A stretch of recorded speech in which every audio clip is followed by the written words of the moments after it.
Om Swastiastu.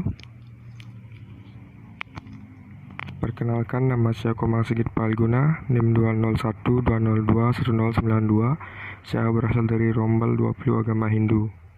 Di sini saya akan mempresentasikan materi LKM 8, yaitu mengenai ujian tengah semester yang terdiri dari 10 soal. Yang pertama yaitu soal yang pertama, Tuhan adalah kebenaran. Tuhan ada di mana-mana. Jangan pernah bersandar pada ketidakbenaran dalam keadaan apapun. Jika mengikuti jalan ketidakbenaran, kita akan dapat mengembangkan kasih. Maka dari itu, kembangkanlah kasih sepanjang waktu.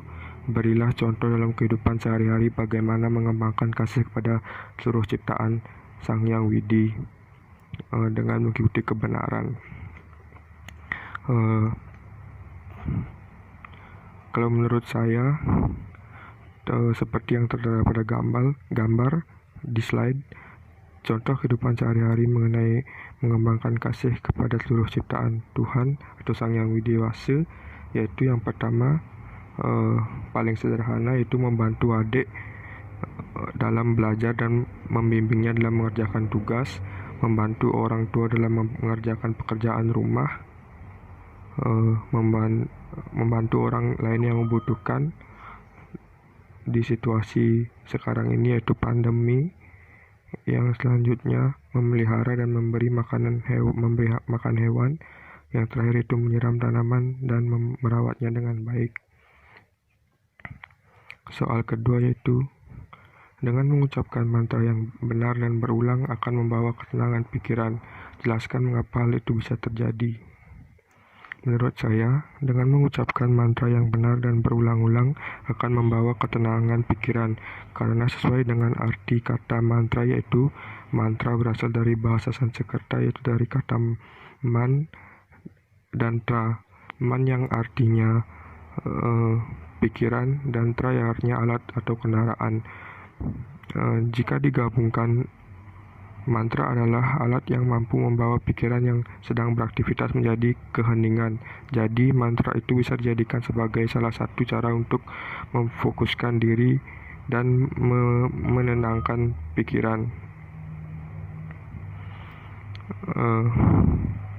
Dengan melantunkan mantra, kita mengumpulkan energi yang dapat membantu kita dalam menghadapi berbagai kesulitan dalam hidup. Lantunan mantra tersebut akan membawa frekuensi dan juga getaran jiwa bersama dengan cinta, belas kasih, kasih sayang, dan juga cahaya, di mana cinta akan memberhentikan seluruh hambatan dan belas kasih akan menyembuhkan hati. Pertanyaan ketiga yaitu, berikan contoh pengalaman hidup yang Anda alami yang ada hubungannya dengan renungan berikut. Apapun perbuatan yang kau lakukan, mengembangkan moralitas dan meresapkan nilai kemanusiaan. Ketika makanan menjadi basi, tidak ada gunanya menyimpan makanan tersebut, karena ia akan menjadi semakin basi. Engkau mungkin saja bisa menyembunyikan dosa-dosamu dari masyarakat, namun engkau tidak akan dapat menyembunyikan apapun dari Tuhan. Contoh pengalaman hidup yang saya pernah alami yang ada hubungannya dengan renungan di atas adalah waktu saya di SMA. Saya pernah mengejek wakil kepala sekolah dengan teman-teman saya, dan pada saat itu sudah memasuki jam pelajaran. Namun saya dan teman-teman saya masih berada di depan kantin. Kemudian datang wakil kepala sekolah yang kebetulan akan mengajar dan melewati tempat saya dan teman-teman. Namun di sana kami malah mengejek beliau dari jauh, dan itu merupakan hal yang paling bodoh yang saya lakukan. Ketika beliau mulai sadar dan mendekat, kami pun lari ke kelas, namun salah satu teman saya tertangkap dan akhirnya kami pun dihukum dan dipermalukan di sekolah. Itulah pengalaman saya yang saya lakukan, dan akhirnya saya mendapat hal yang sepadan dengan apa yang saya lakukan. Baik, selanjutnya lanjut ke soal keempat, yaitu sebelum meditasi, cucilah muka, tangan, serta kaki atau Anda mandi untuk membersihkan badan dari kotoran sekaligus membuat badan menjadi segar. Duduklah dengan memakai alas dari kain, tikar, atau selimut. Posisi punggung tegak lurus dengan Tangan diletakkan di pangkuan dalam posisi rileks. Pejamkan mata serta tenangkan pikiran beberapa detik. Setelah itu ucapkan mantra. Jelaskan masing-masing tahap tersebut. Cara-cara atau tahapan meditasi yang di atas yang sudah terdapat dalam soal menurut saya lebih spesifik dan mengena jika dijelaskan melalui 8 tahapan dari yoga atau meditasi yang disebut dengan Ashtanga Yoga. Yang pertama ada Yama. Yama merupakan pengendalian diri pada tingkat jasmani. Yang kedua ada Niyama. Niyama merupakan pengendalian diri pada tingkat jasmani rohani. Yang ketiga ada Asana. Asana yaitu sikap duduk yang menyenangkan atau nyaman, teratur dan disiplin. Yang ketiga ada pranayama. Pranayama yaitu pengaturan nafas yang sempurna, yaitu melalui 3 tahapan, yaitu puraka, kumbhaka, recaka, yaitu menarik nafas, menahan nafas dan menghembuskan. Yang kelima ada pratihara. Pratihara yaitu mengontrol dan mengendalikan indera dari ikatan objek. Yang selanjutnya ada dharana. Dharana merupakan usaha untuk menyatukan pikiran dengan sasaran atau tujuan yang ditentukan. Yang ketujuh ada dhyana. Dhyana merupakan pikiran yang sudah terpusat dan tidak terputus-putus atau tidak dapat digoyangkan oleh objek. Dan yang terakhir yaitu samadhi. Samadhi merupakan tahap yang paling puncak atau yang paling akhir, yaitu penyatuan Atman dengan Brahman. Kita lanjut pada pertanyaan yang kelima, yaitu jelaskan hubungan antara yoga Surya Namaskar dengan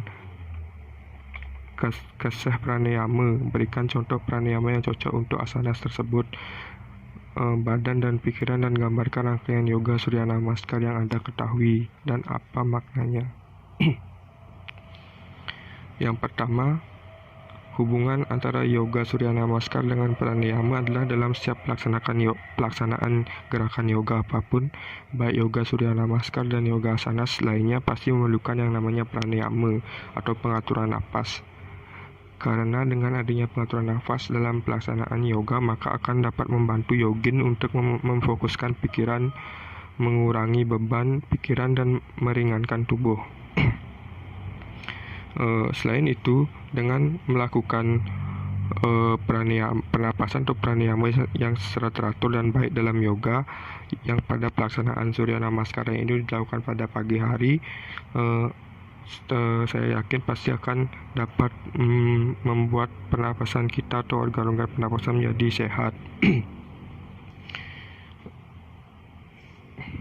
Selanjutnya, adapun gambar dari gerakan Surya Namaskar yang terdapat pada slide, yaitu yang pertama ada Pranamasana atau sikap doa. Yang kedua ada Hasta Uttaranasana. Yang ketiga ada Padahastasana. Yang kelima ada Aswasancalanasana. Yang selanjutnya ada Prawatasana. Selanjutnya ada Astanga Namaskar. Yang selanjutnya ada Bujang Asana. Kembali lagi pada Prawatasana. Selanjutnya ada Aswasancalanasana. Yang ke-10 ada Padahastasana. Yang ke-11 ada Hasta Uttarasana. Dan yang terakhir yaitu kembali ke Pranamasana. Selanjutnya soal ke-6, yaitu mengenai ide Sangya Widi Wasa bersifat Wiyapi Wiyapaka atau ada di mana-mana. Jelaskan bagaimana menurut Anda dan dapatkah Anda membuktikan bahwa Tuhan itu ada di mana-mana. Menurut saya, ide Sangya Widi itu bersifat Wiyapi Wiyapaka, yaitu berada di mana-mana. Menurut saya juga contoh atau pembuktian bahwa Tuhan itu berada di mana-mana, yaitu pada saat umat Hindu melakukan Pada saat umat Hindu melakukan yajna nitya karma, saya ambil contoh bahwa umat Hindu bersembahyang di kendaraan bermotor yang dimiliki. Yang kedua yaitu pada saat pelaksanaan upacara Saraswati, di mana umat Hindu bersembahyang di buku atau alat-alat yang berhubungan dengan ilmu pengetahuan. Dan yang terakhir yaitu pada saat pelaksanaan upacara Tumpak Landep. Seperti yang kita ketahui di Bali, pada saat jatuhnya upacara Tumpak Landep ini, masyarakat di Bali bersembahyang di benda-benda yang dari besi, misalnya kendaraan bermotor dan keris-keris atau benda-benda yang lainnya. Maka dari itu bisa dikatakan menurut saya bahwa Tuhan itu bersifat wiyapaka atau berada di mana-mana. Soal ketujuh yaitu berikan contoh dalam kehidupan sehari-hari bagaimana mengembangkan kasih dengan mengikuti kebenaran seperti yang diajarkan dalam Bhagavad Gita. Menurut saya seperti yang ada terdapat dalam Bhagavad Gita, yaitu salah satu sloka yang memiliki terjemahan bahwa kekuatan kasihlah yang membuat bumi berputar tanpa ditunjang poros apapun. Kekuatan kasihlah yang membuat binatang-binatang tetap berada di tempatnya dan tidak runtuh. Kekuatan kasihlah yang menahan lautan sehingga tidak menenggelamkan bumi. Kekuatan kasihlah yang membuat angin bertiup di ketujuh loka, dan kasih yang suci ini abadi, sangat mengagumkan dan tidak terbagi. Kasih ini adalah napas hidup manusia. Jadi menurut saya contoh dalam kehidupan sehari-hari mengenai kasih sesuai dalam Bhagavad Gita yaitu yang pertama, hal yang paling sederhana yaitu kita bisa membantu adik dalam belajar, berdiskusi. Kita juga bisa memberikan hal yang positif pada makhluk-makhluk hidup lain seperti tumbuhan, kita dapat menyiramnya, dan hewan kita dapat memberi makan dan memelihara mereka dengan baik.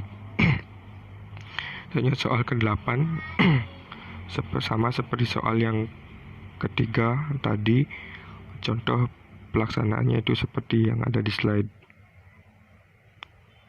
Selanjutnya soal nomor 9, yoga dan meditasi adalah salah satu cara untuk kita bisa mendapatkan ketenangan jiwa, perasaan damai, dan bisa melepaskan kita dari rasa stres. Yoga dan meditasi bisa dilakukan oleh semua agama, bukan cuma untuk pemeluk agama Hindu, karena sebenarnya yang dilakukan pada saat kita melakukan meditasi yoga adalah menenangkan pikiran, pemusatan pikiran, dan pengaturan nafas. Jelaskan mengapa yoga asana sangat penting untuk meditasi.